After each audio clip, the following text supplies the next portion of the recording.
The mud of Deadwood was deep enough to swallow a boot whole, but the crowd still pushed in close, hungry for a show.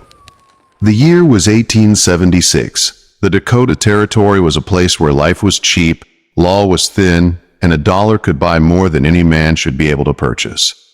But on this frozen morning, that single silver coin was about to change 2 lives forever. Elias Thorne stood at the edge of the gathering with snow melting on his fur coat and the sharp smell of wood smoke settling on his beard. He looked like a man carved out of the mountains themselves, tall and rough, with eyes that had seen too many winters alone. He had come down from the Black Hills only to trade pelts and leave. He never planned to witness what was happening in front of the trading post. A woman stood tied to a hitching post like a mule. Her hands were bound. Her dress was rags. But it was the burlap sack tied tightly over her head that made the crowd whisper. She wasn't fighting. She wasn't crying. She just stood there, trembling in the cold as men laughed at her.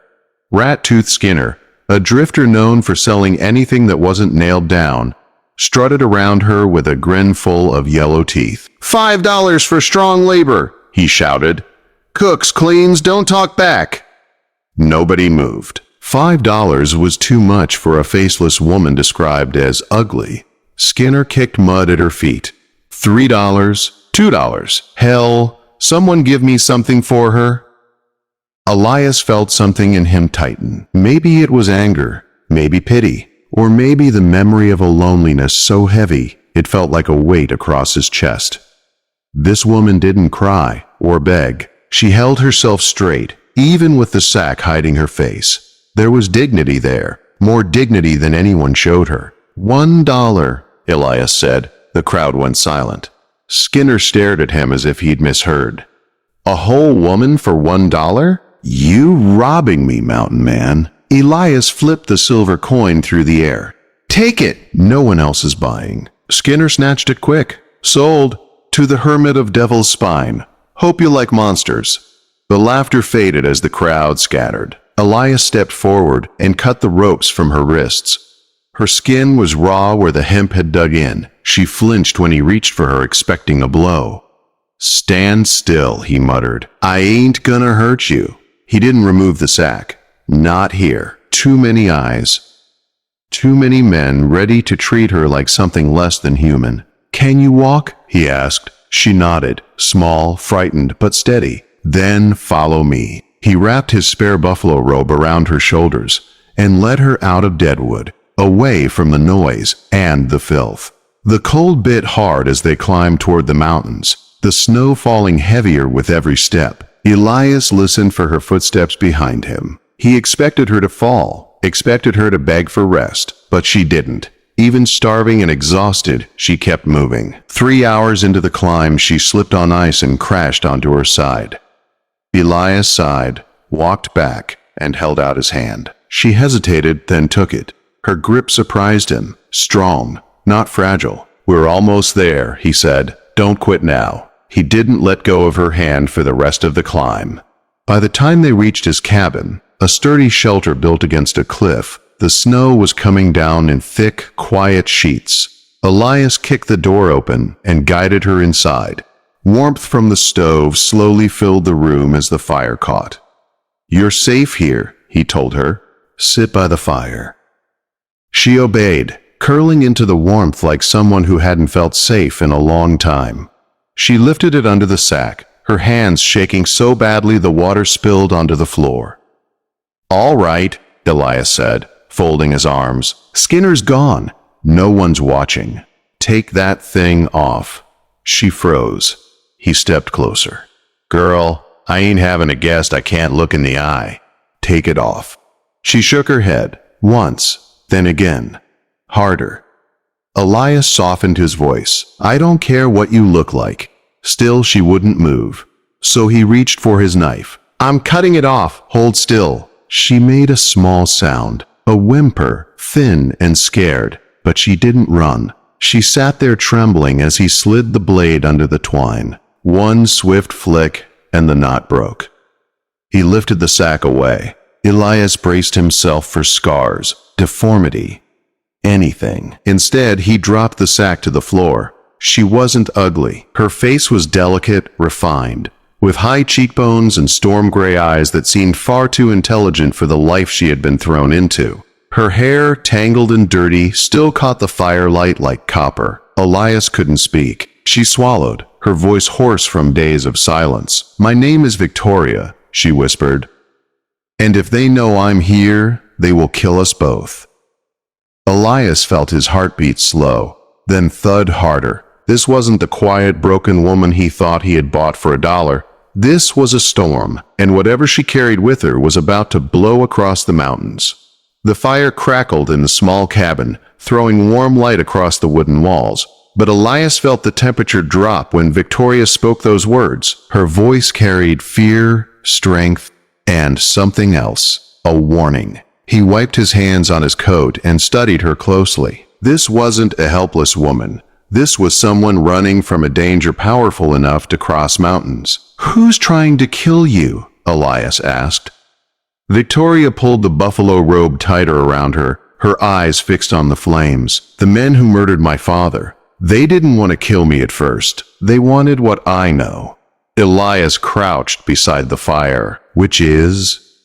She hesitated, as if deciding whether she could trust him. Then she looked up, her storm-gray eyes steady. "My father was Atticus Sterling."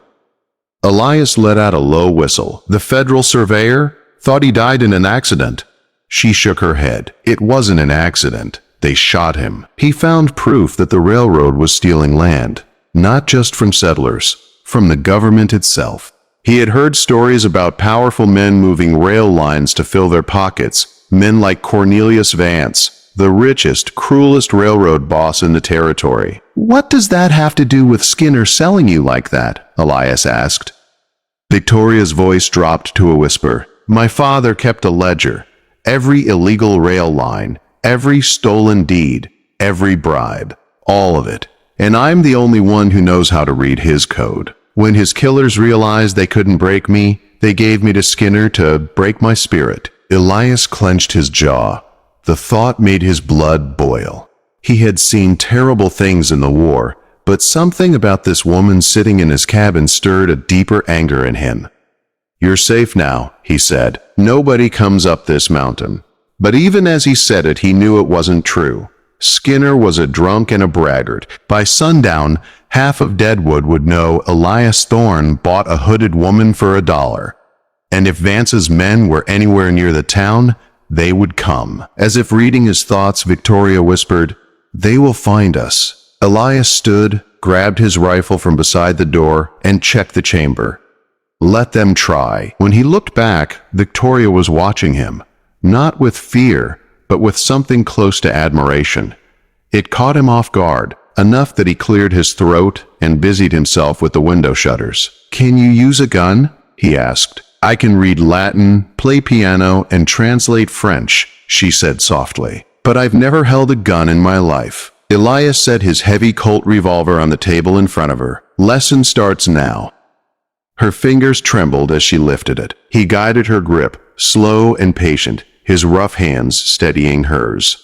She watched him with full attention, and for a moment, the violence outside their walls faded. The cabin felt almost peaceful.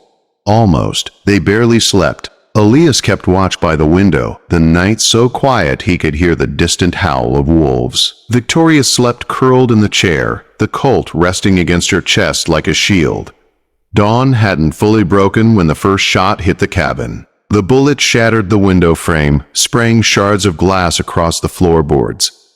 Victoria dropped to instinctively protect herself, just as Elias had taught her. "Stay down," he growled, sliding across the floor to his hidden peephole in the wall. 3 shapes moved between the trees. Trained men. Quiet. Calculated. Not Skinner. Vance's killers. A booming voice echoed through the ridge. "Thorne! Send the girl out. Do it now and you live rich. Don't. And we burn that cabin down with you inside." Elias looked at Victoria. Her hands clenched the gun so hard her knuckles turned white. But her eyes, they were steady. "If you give me to them," she said, "I'll shoot you first. I will not go back." A slow smile tugged at Elias's beard. Good, because I wasn't planning to let them have you. Another volley of gunfire ripped into the walls. Splinters rained across the room. Elias listened closely, counting the rhythm of the shots. 1, 2, 3. Pause. He slammed the barrel of his Sharps rifle through the broken window and fired.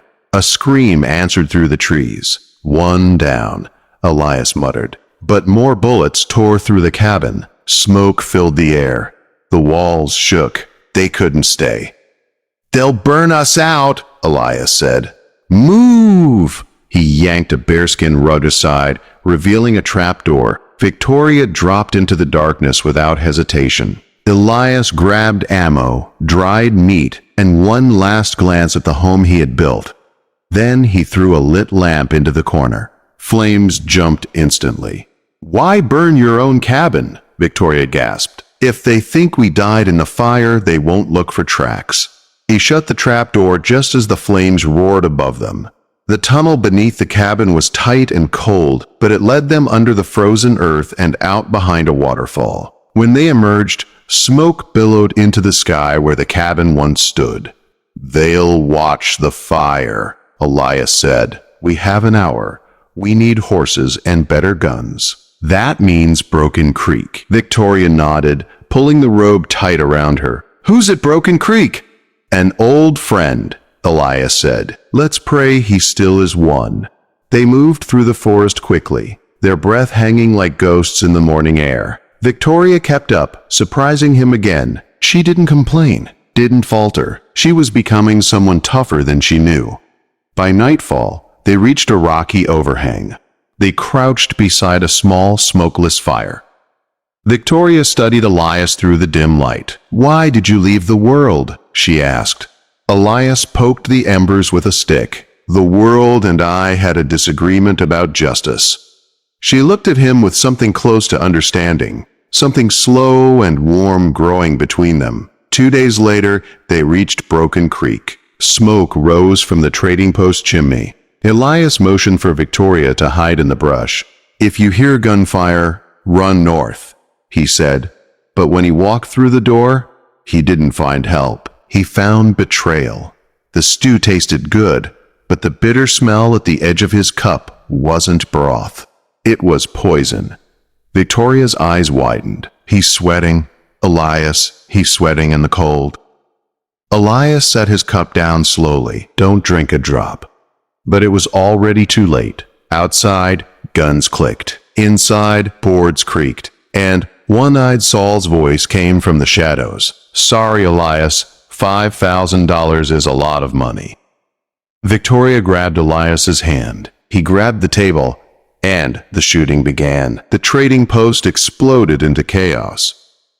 Elias flipped the heavy table onto its side just as bullets shattered the windows. Wood splinters and gun smoke filled the air.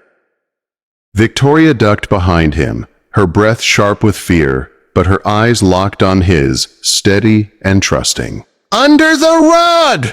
Elias shouted. Victoria scrambled to pull the old woven rug aside, revealing a cellar door. Elias fired blindly out the window to keep the attackers' heads down. Glass rained around them as he shoved Victoria through the opening. "Go!" he ordered. She slid down into the darkness. Elias hurled himself